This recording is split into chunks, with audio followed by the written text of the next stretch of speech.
Hi, this is Dr. Liz, psychologist at the CU Anschutz Health and Wellness Center Wellness Clinic, and I'm here for another one of our Mindful Mondays. This is our sixth installment in our Mindful Mondays, and we've been shifting from mindfulness into mindful self-compassion and learning some ways that giving ourselves some self-compassion can actually help ourselves with difficult feelings.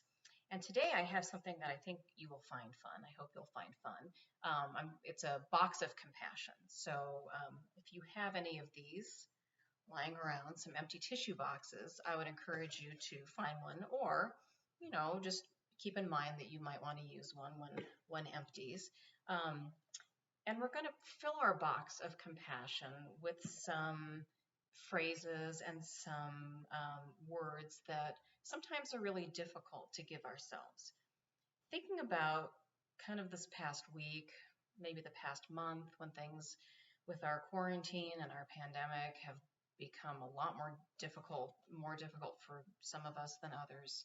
Illnesses, financial strains, not working, having difficulty juggling so many things at once, not knowing when things are going to subside.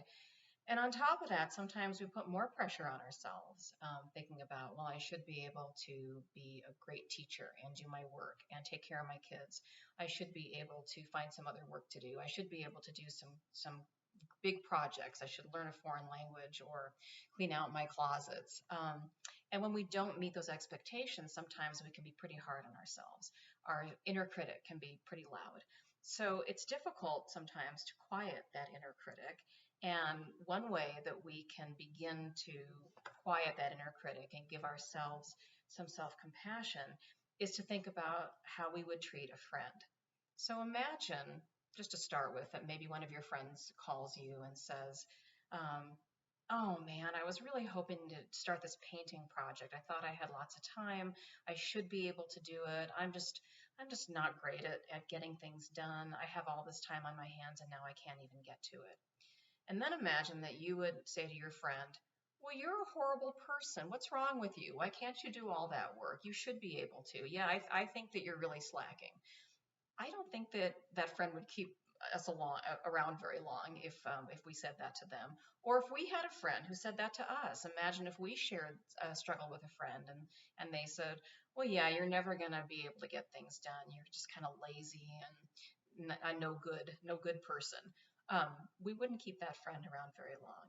So one way for us to give ourselves some compassion is to actually think about how we would treat a friend in a difficult situation. So let's take some practice now and just kind of close your eyes and just begin again to settle into your chair, wherever you're seated or standing, noticing the soles of the feet on the floor, noticing the chair or wherever else you are supporting you, and just paying attention to the breath, riding the waves of it, feeling yourself settle in. And now just begin to think about a situation, maybe times when you've had a friend who was struggling in some way. Maybe a friend had something really difficult happen to them, some misfortune.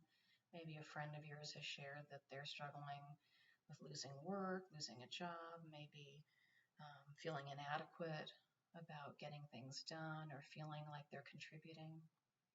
Just anything that feels that a friend has said, I really failed. I'm not doing very well at this.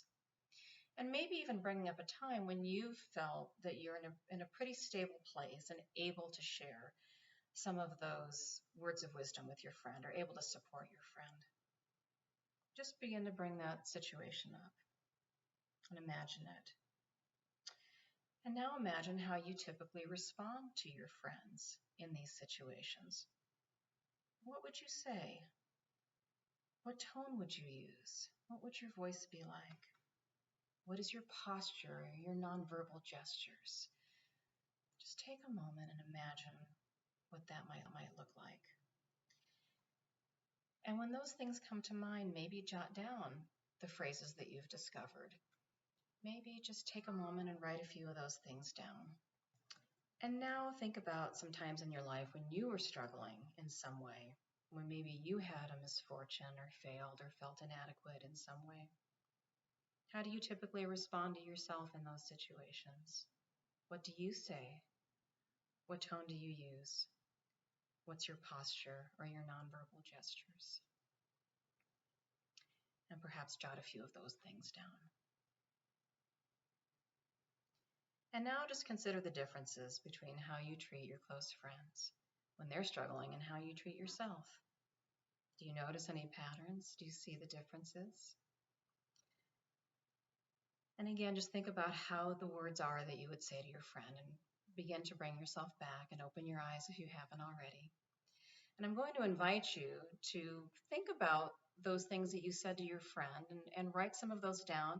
I'm going to post some prompts, maybe if it's hard for you to come up with some things, with some strips of paper that you can cut and put into your compassion box. And as you come up with phrases and you come up with things that you like saying to friends or loved ones, write those down and make your own strips of paper and put them in the box.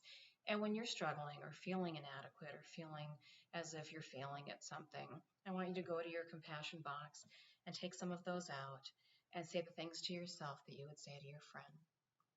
And that's all for today. I look forward to some more Mindful Mondays with you. Take care of yourself and be well.